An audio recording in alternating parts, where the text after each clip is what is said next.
you so much for your time today. Thank you. Thanks for having me on your show. Now, your acting career actually is quite extensive. Yeah, I've been doing it for a while now. You have been. When am I going to stop? Please don't stop. We love seeing you on screen. But so how thank old you. were you when you first started and got into comedy or acting? I'm not quite sure if you started out on comedy. I actually wanted to be an architect. When I picked my subjects at the end of high school, it was almost my path in life to become a performer. One-on-one, I'm very shy. I'm a really shy person. But as soon as I hit the stage, it's almost like a metamorphosis. I turn into something else. Dr. Jekyll and Mr. Hyde. I become theatrical version of George.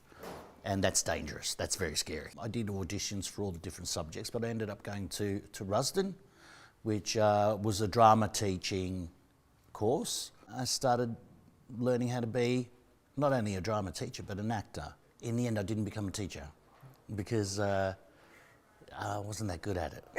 But I was really good at drama. That was natural to me. So the great thing about that was, it was a 4-year course. It took me 5 years to do because I got sick during that course with Crohn's disease. So I had to have a couple of operations. So I missed a year.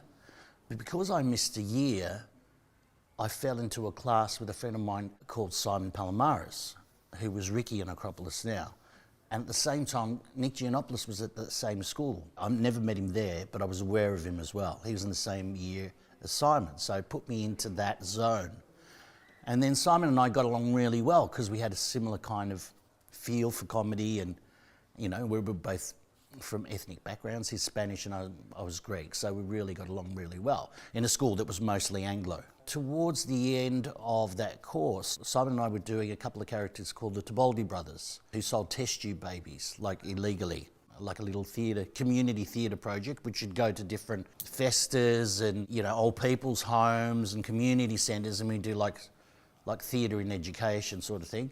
It was a half a minute sketch that we did. It was almost like Dean Martin and Jerry Lewis. And Simon said, hey, I've been doing a lot of stand-up comedy. Do you want to maybe do some tryouts? And I've gone, what are they? I'd never been to a comedy venue. I'd seen Eddie Murphy and, Rodney Roode on video, but I'd never really explored the stand-up world. So we went to a place called The Joke, which is like the Comedy Store here. And it was amazing. And the acts that came on, Richard Stubbs, Wendy Harmer. You felt alive. I just went, wow, what is this? This is amazing. Live comedy. And I'm in this room. And Simon said, well, this is where we're going to do it. So we probably did a couple of tryouts. We extended the routine from a 30-second spot to like a 15-minute show. Within a month, we had a guy from the Comedy Cafe in Melbourne going, we want you to do a show at our venue, just a 1.5-hour show. So from 30 seconds, 1.5-hour show. And we're going, how are we going to do that? Well, we had to write it. What are we going to write about? Well, let's do the stuff that we talk about at home and we have a laugh about. Let's do that, like the Aussie barbecue compared to the ethnic barbecue. What do we do? So we came up with all these characters. So it was the old Greek guy drinking coffee, thinking about the past, the funeral director trying to sell funeral packages, the two guys, Theo and Leo, in the hotted up Monaro, going down Lygon Street, trying to chat up chicks and have punch-ons with other ethnicities, all that sort of stuff, which was almost like the blueprint for shows like Wogs Out of Work and future shows which had an ethnic theme. And before then, the only stuff that was ethnic on TV was Paul Hogan doing Luigi the Unbelievable, Lex Marinos as the Wog in Kingswood Country, and Joe Dolce singing, what's the matter you, hey, that was probably it. So when we did our show, and the reviewer from The Age newspaper came to review it, he said, ethnic comedy arrives at last. This is ethnic comedy in Australia. And Simon and I went, oh, so that's what we do.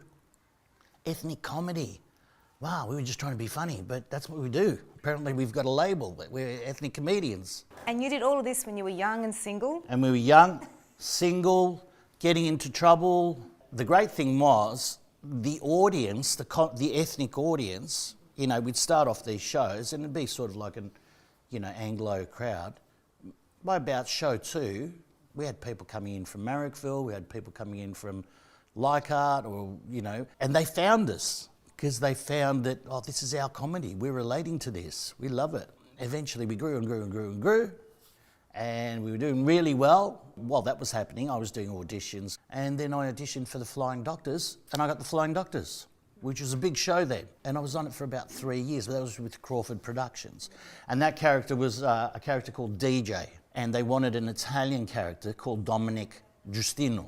So I tried out for it, DJ, and I said, look, I'm Greek, why don't we call him Demetrius Joannides? Good, they loved that. We did it, so I wasn't Dominic, I was DJ. And then eventually we did Acropolis Now, and I became Mimo, and Dominic, in short in Italian, is, I think, Mimo. So I eventually became Dominic. Simon wasn't happy because it's like we had to break up the band. He started performing solo. I was flat out doing the Flying Doctors. While he was working solo, he met up with Nick again, and Nick approached Simon and said, hey, why don't we do a show? Actually, he approached both of us before I got into the Flying Doctors. He said, we should do a show and call it WOW. What's WOW? Wog's out of work, because we're all out of work. Anyway, I got work. But so that's how it actually happened. The name came about because the actual real situation was you were out of work. Yeah, we're out of work. So Simon and Nick got together to put a show together for the comedy festival. It was the start of the International Comedy Festival in Melbourne. They got a late spot in a tiny little theatre, the Universal 2, and they were going to do a wedding show. So that was the plan. But as they were working on their script, they met up with a girl called Maria Portesi, who was an Italian-Australian girl from Melbourne. So the three of them got together and they put all their sketches together. Simon took all our stuff from the Tibaldi brothers. Nick had some stuff that he worked on, you know, when he was studying at College of the Arts, and Maria had the stuff from Handspan Theatre, and there was a whole bunch of sketches, and they wrote a couple of extra things where they were all in the same scene together, and they became Wogs Out of Work. Anyway, while all that was about to happen, and I'm working on the Flying Doctors with Crawfords, they've gone, look, we know the show's really popular. We know you know those two guys. Can you talk to them about maybe you guys putting a TV show together? You don't get that now. Nobody asks if you can do a TV show. Yeah, that's true. They were ready to fund it, whatever. There was a show called The Comedy Company then, which was a sketch show with, you know, characters like Con the Fruiterer. You know, I remember Con the Fruiterer. And Kylie the schoolgirl. And, you know, Colin. So they've gone, can you do like an ethnic version of that? We've gone, no, let's not do that. They said for us to put together a TV show. So we said, hey, we were big fans of shows like Cheers and Happy Days and all those sort of sitcoms, American sitcoms and English sitcoms. We've gone, why don't we do a sitcom about a cafe? And it's like an old-fashioned cafe, and the young ethnics, you know, there's a Greek, there's a Spanish guy, and there's an old, you know, Greek off the boat, and they want to turn it into a yuppie bar rather than an old-fashioned cafe. They've gone, we love the idea. Okay, write it. And we've got what? They go, write it. Put, you know, we go, we've never written for TV before. We don't know what to do. They go, no, don't worry, we'll give you the best in the business. They gave us Andrew Knight, who was the best in the business, and a few other people. We put it together as a pilot and we shot it. We wanted Jim, who's Nick Giannopoulos' character, his dad, to be in the show, but we couldn't find anyone Greek who was at that age level. We did the pilot and we shot it with like a Serbian guy, I think he was, but he just wasn't right. Anyway, Channel 7 loved the pilot, but we had to recast it. And we ended up getting a guy from the UK, an actor called Warren Mitchell. He was a really famous actor who played a part called Alf Garner, I think was the name of the character. He's like a West Ham supporter from the UK, but he played an excellent Greek. And he's a bit of a method actor because he had to slap Nick in the scene, and he kept on doing retakes. He goes, oh no, I'm not happy with that, let's do it again. I think he just wanted to slap Nick. So Nick had a big red mark on his face by the end of the shoot. But anyway, he was perfect. And we shot the pilot, we were happy with it, and that was in 1988. And in 1989 we had our first series. And the series was going okay, but there was just something missing. So we had to write a character, and that was the character of Effie and Sophie. So we auditioned a bunch of girls. I think Mary at the time was going out with Nick, so she had prime position. Plus she was good. But we auditioned a few girls, and then Mary just stole the audition, and she became... and she was playing a similar sort of character in Wogs Out of Work. So at that stage, because Maria was arguing with the boys and we had to do a second company, Mary replaced Maria in Wogs Out of Work. and she played a character called Poppy. Poppy and the first version of Effie had a ponytail, or a little, one of those things that girls have. The 90s big hair. That thing, but didn't have the big hair. No, she didn't have the big hair. And the character didn't quite work in her first episode, but then the wardrobe department at Seven came up with the frizzed up hair, and that was bang. So when Sophie and Effie came in, the next episode they came in with the frizzed up hair, it was like, aha, that's Effie. And that's the character we've come to love and know. Yeah, so Effie was like the Fonz in Happy Days. She'd come in and it's like, funny, but here's trouble. And my character was like the old-fashioned, traditional kind of... And at the time, that wasn't appreciated as much as now. Now, Memo's become like this Elvis-like character because, those characters, the Effie and the Jim characters were real 80s characters, but they kind of don't exist now.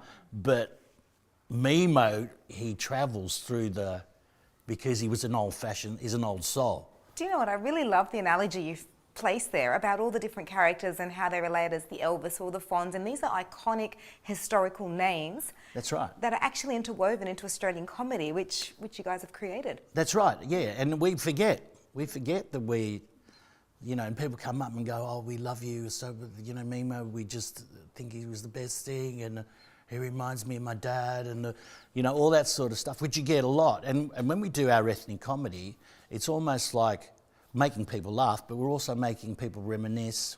We're reminding people of people that they've lost, or grandparents they're about to lose, or a generation that's going to go away. And we keep those stories happening, and people love that. Honestly, thank you so much for your time today. I have learned so much about comedy and the history that it's had, and also come along on the journey with you of multiculturalism and ethnicity and, bringing out all that comedy to the screens. It's just been fabulous chatting with you and knowing all about the life of comedy and acting in Australia. Well, that was my journey, and in some ways I'm not in control of it. I'm being taken on this journey, as if it's my God-given gift. I don't know. I can't explain it.